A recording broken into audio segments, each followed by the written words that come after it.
y'all, we come with great people who weren't so great people, and we come with people like people like Martin Luther King, Dr. Seuss, Albert Einstein, and Steve Jobs. These people, I know nothing. I know about them, but I don't know what makes them not so great people. Let's go ahead and get to view up on new people, new subscribers. Let's learn something.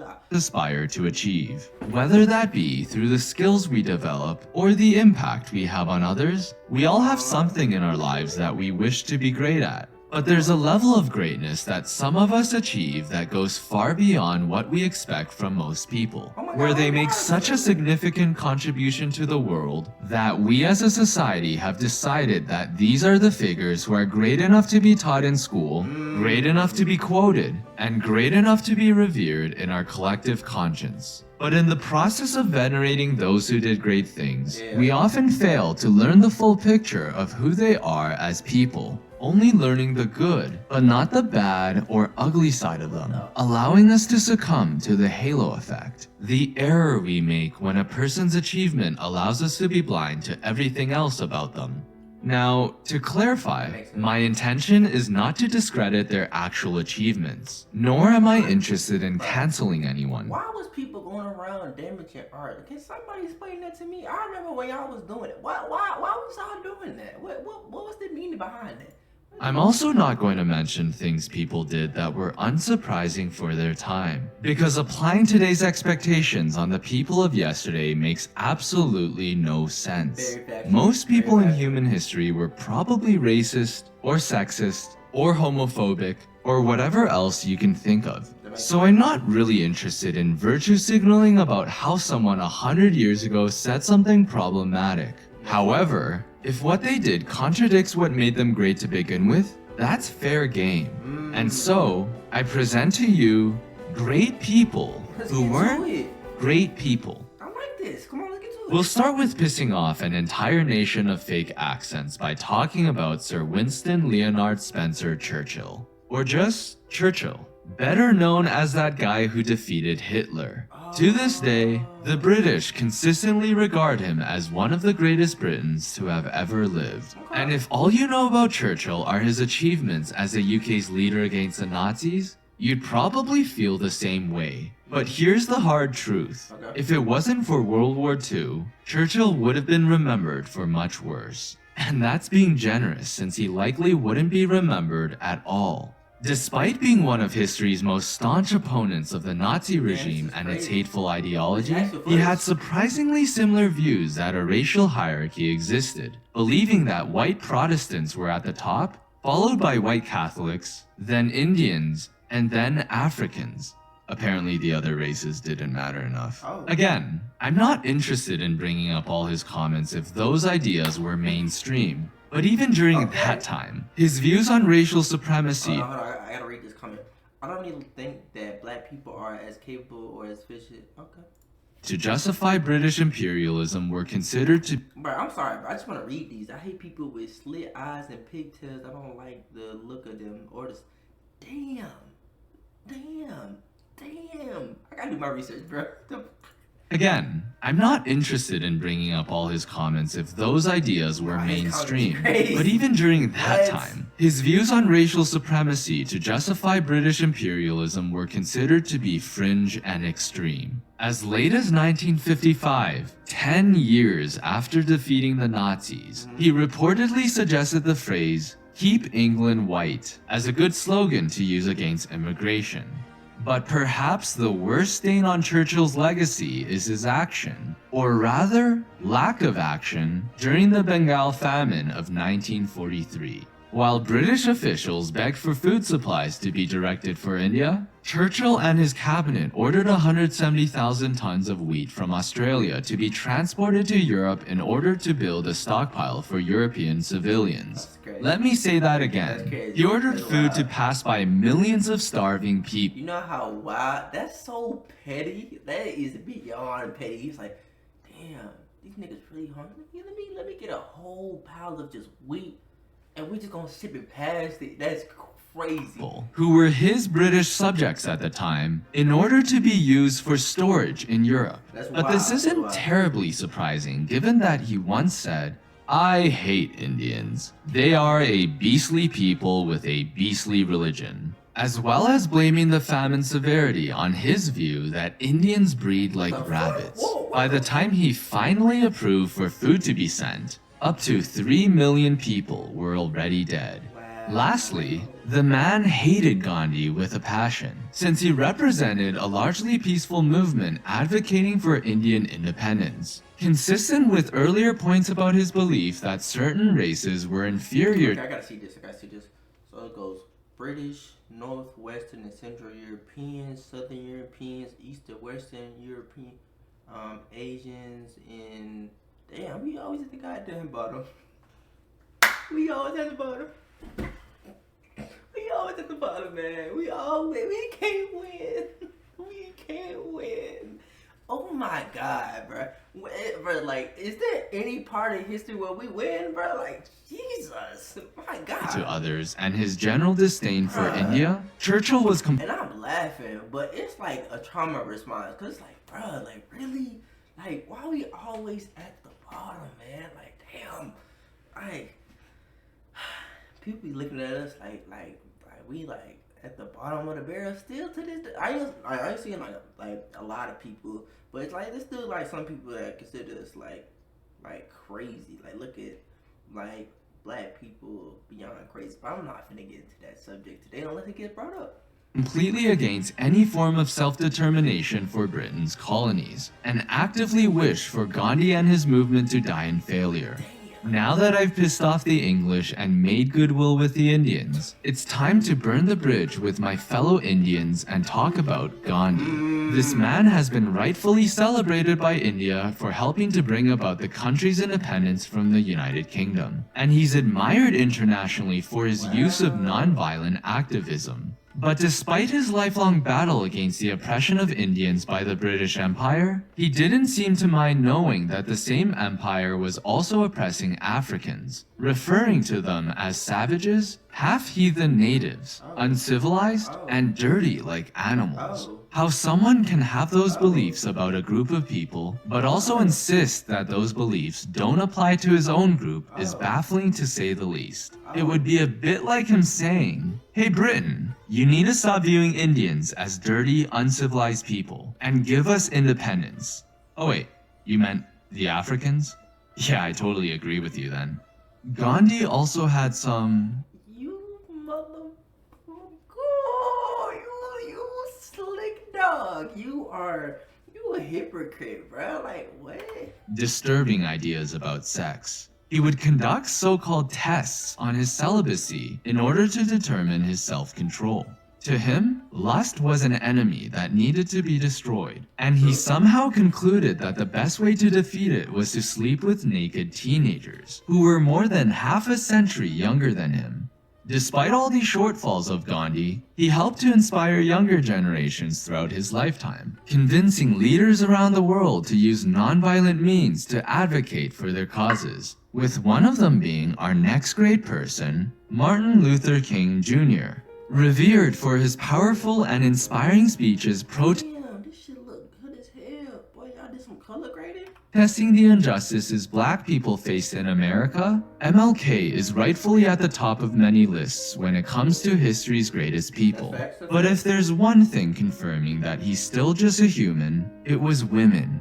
Throughout his life as a civil rights leader, women in the movement have been consistently put on the sidelines. Figures such as Ella Baker and Dorothy Height describe their personal experiences of often being made subordinate to male leaders like MLK, despite the fact that they were the same skin color, fighting for the same cause. I guess when he gave his famous "I Have a Dream" speech and declared that all men are created equal, he really only meant that all men are created equal.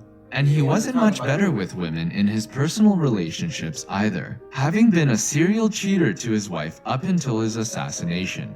In fact, as a deeply religious figure, MLK himself recognized the sinfulness of his infidelity and reportedly felt unworthy of the many accolades people place upon him, not wanting to be treated as a saint. But someone who did want to be a saint and ended up becoming one is none other than... I ain't gonna lie, she do look crazy. Before we even hear a thing that he says about her, she everything he said that she did, she definitely did. Like she look like she got some hate in her eyes. I don't know if it's against race, men, whoever. She got hate. Than Saint Teresa of I Calcutta. understand. With a name synonymous with selflessness, Mother Teresa continues to be admired around the world as a humanitarian icon, even receiving the Nobel Peace Prize in 1979. The best way to comprehend her impact on the world is by understanding that her primary objective wasn't really to reduce suffering, heal the sick, or even help the poor. Rather, it was to bring as many people to the Catholic Church as possible. Oftentimes, this objective happened to overlap with plenty of good things she did, like building schools and orphanages, feeding people, and taking in those with illnesses. But there were also plenty of moments when her objective didn't do much good, and may have even done more harm to those she was supposedly helping. Many of the facilities Mother Teresa ran were observed as having extremely unhygienic conditions, and a lack of actual medical staff, food, and painkillers. A former volunteer revealed that dying patients were simply given aspirin rather than proper medication, and recalled how needles continued to be reused without being sterilized. Ain't no motherfucker. Ain't no way you putting no needle inside me that you ain't clean, bro. You nasty, bro. Which would be horrible today, but was even more horrible during the height of the AIDS epidemic. It gets even worse after you learn that Mother Teresa's organization would receive tens of millions of dollars every year, most of which is now believed to be held by the Vatican. Teresa's actions were based on her fundamentalist Catholic beliefs, like her view that poor people suffering in this world was actually a good thing. One saying, "There is something beautiful in seeing the poor accept their lot, to suffer it like Christ's passion. The world gains much from their suffering." It is from this framework of glorifying human pain where we can begin to understand why none of the hundreds of millions of dollars Mother Teresa received over the years went to bringing in doctors to actually help the sick, or why water heaters for washing and cleaning were refused, or why proper medication wasn't purchased. Additionally, a reporter who visited these facilities observed how volunteers would laugh about a boy who urinated while being tied to a bed and saw an older woman tied to a tree. In another orphanage, volunteers would tie up disabled children without batting an eyelid. There was clearly a general roughness toward people in Mother Teresa's care. So despite being declared a saint by Pope Francis in 2015, to many of her critics, she was certainly anything but. What's the opposite of an old woman who's deeply religious, quiet, and conservative? A young man who's anti-religious, violent, and communist. Yet both are in the same category of those who are venerated by millions around the world while not actually being great people. I am, of course, talking about Mr. Ernesto Che Guevara, the ubiquitous symbol for counterculture and rebellion. He tortured and executed hundreds of people and established Cuba's first military units to aid production, or concentration camps for short. Tens of thousands of intellectuals, gay people, priests, conscientious objectors, and really anyone who is considered antisocial such as hippies were targeted. Which is especially ironic considering that the very people who celebrate him today would be the exact types of people thrown into these forced labor camps or just straight up executed.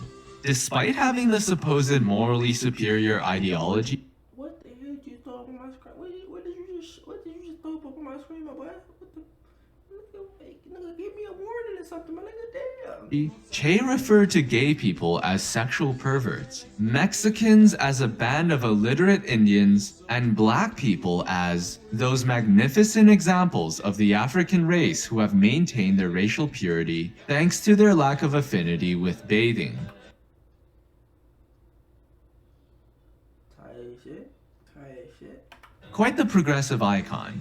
What's probably the most ironic thing about Che the anti-capitalist that would have him rolling in his grave would be the fact that his iconic photograph has been making filthy capitalists filthy rich from the very moment he died, selling millions of posters, hats, flags, hoodies, backpacks, mouse pads, shirts, you name it, being commercialized and exploited more than possibly any other figure in human history.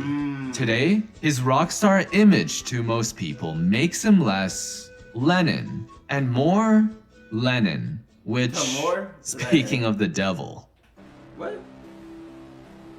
Bro, what the hell? What are we doing, bro? Who's Lennon?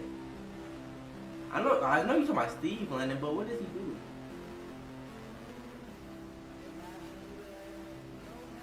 Sir. considered one of the greatest musicians Oh, you talking about John Lennon? Where did I get Steve Lennon? Yeah, I know who you of all time, there is no doubt that John Lennon, along with the rest of the Beatles, not you, Ringo, forever changed the world of music. So it's quite understandable why millions of boomers, and frankly, even younger generations adore John Lennon for having created so many songs that continue to be popular to this day. Throughout his life, he was also famous for his commitment to love and peace, and became a symbol for it too. But it's a shame he didn't practice what he preached, given that he publicly confessed to having beaten women, cheated on his wife, treated their child like absolute garbage, and then left his family to be with Yoko Ono so they could make whatever the hell this is.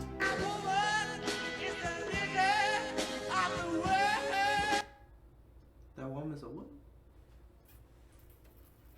You want to take it back real quick? Hold on, what? Make whatever the hell this is.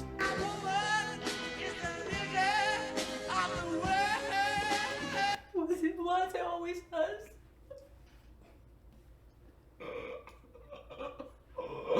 Bro, what? That woman's a what, bro? Why, bro? Why, bro? Why?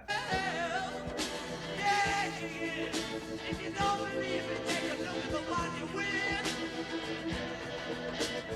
Woman is a slave to the slave. Oh, yeah.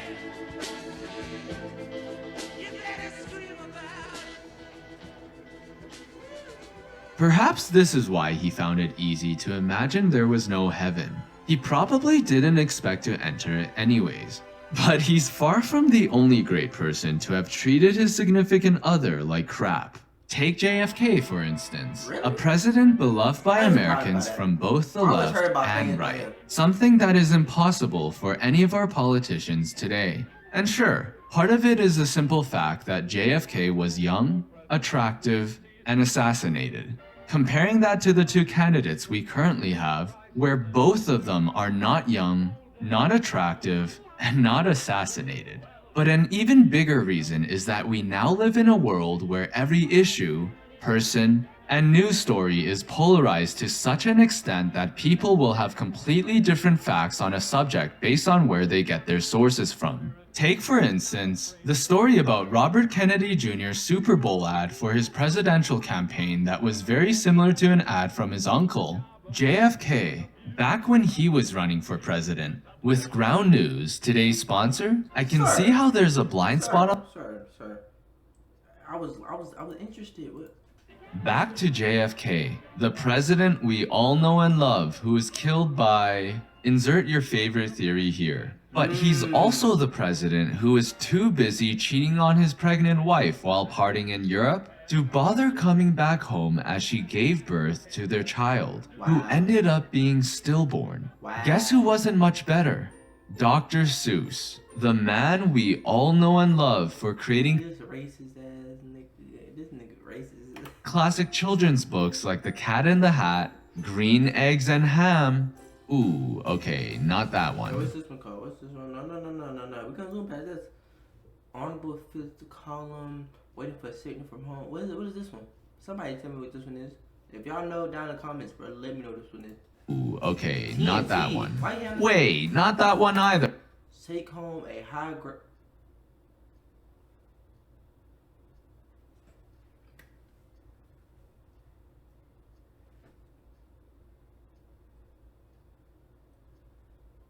Why you made our lips so? And why we look like?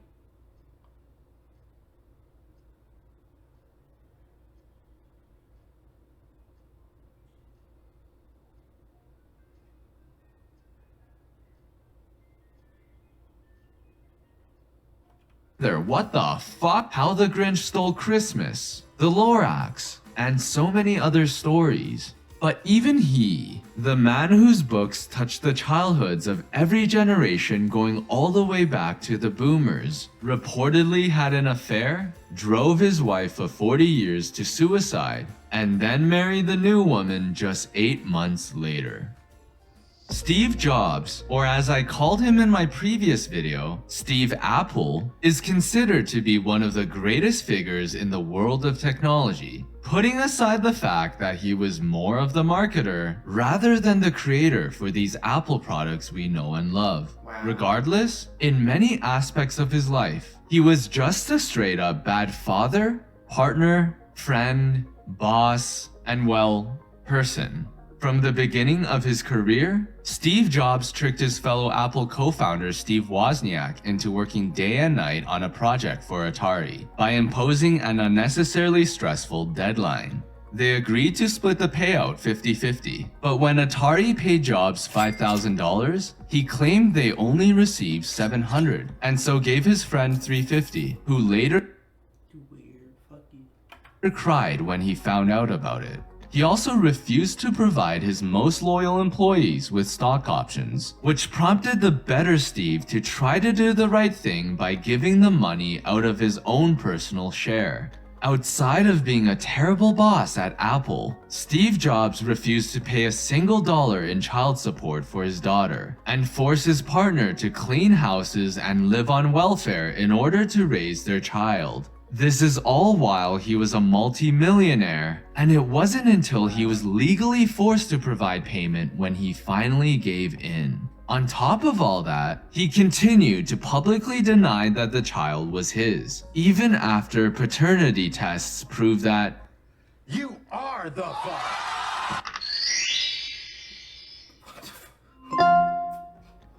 And one more thing that might seem insignificant to some people, but what I think says a lot about his character. He would regularly park in handicap spots and drove without a license plate because he just didn't like how it made the car look. That says a lot. Yeah, I like.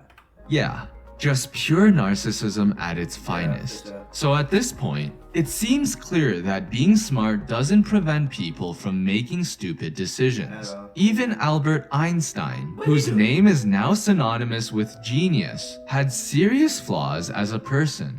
The physics prodigy was able to figure out four-dimensional space-time, relativity of simultaneity, kinematic and gravitational time dilation, length contraction, and most famously, mass energy equivalence, but somehow couldn't figure out how to treat his wife and children like human beings. For one, there's no record of Einstein having ever bothered to meet his first child, and scholars believe that he and his wife gave her up to an orphanage. After having 2 more children with the same wife and deciding to keep them this time, he suddenly decided to start cheating on her with his own cousin. And you might assume that it was surely a third cousin twice removed or something. But nope, they were first cousins. Their moms were sisters. As if that wasn't bad enough, after his wife found Wait a minute. gave her up to an orphanage. After having 2 more children with the same wife and deciding to keep them this time, he suddenly decided to start cheating on her with his own cousin. And you might assume that it was surely a third cousin twice removed or something. But nope, they were first cousins. Why do y'all always, bro? Do people? I live in Alabama. What the fuck? Who does this? Like, I don't know who. Like, bro, everybody says we mess with our cousins. Who? I don't know.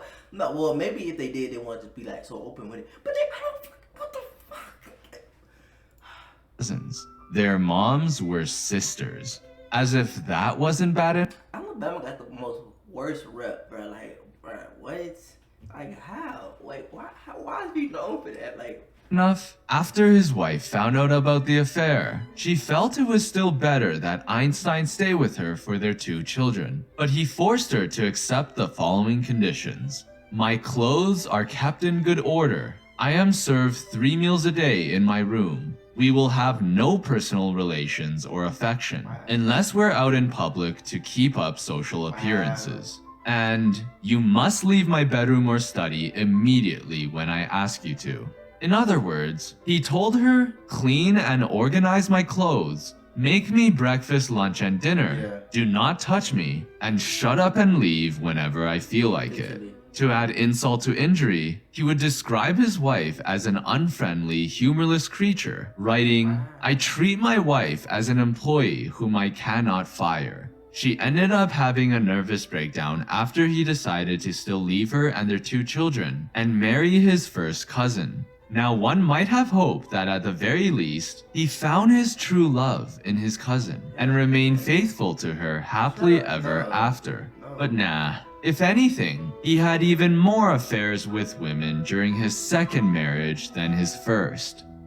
So it seems that if you're smart enough, whitewashed enough, respected enough, talented enough, or die early enough, you can get away from the scrutiny of society and maintain a fairly positive legacy.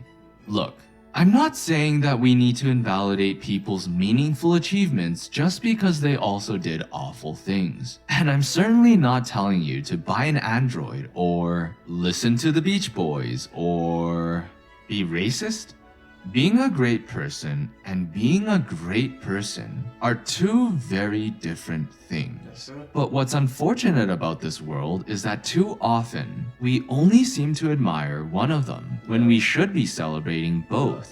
Yes, we ought to be thankful for all the wonderful things these people did for us. But we should be just as grateful for the great people in our lives that make life truly great. In the span of one video, I somehow managed to piss off British people, Indians, Americans, right-wingers, left-wingers, boomers, everyone, and worst of all, Apple fanboys. So in anticipation of the hate I'll be receiving, help me balance it out by giving this video a like, and I would really appreciate— Man, I'll get it, my boy. He put a lot of work into this video. I learned a lot. I hope y'all learned a lot too. Very sick, very sickening. I saw a lot of very sickening things about people I look up to, but like page this too. But yeah, y'all let me know your thoughts, opinions down below. I love y'all. Stay safe, and I'll see y'all next video. We out. Ugh.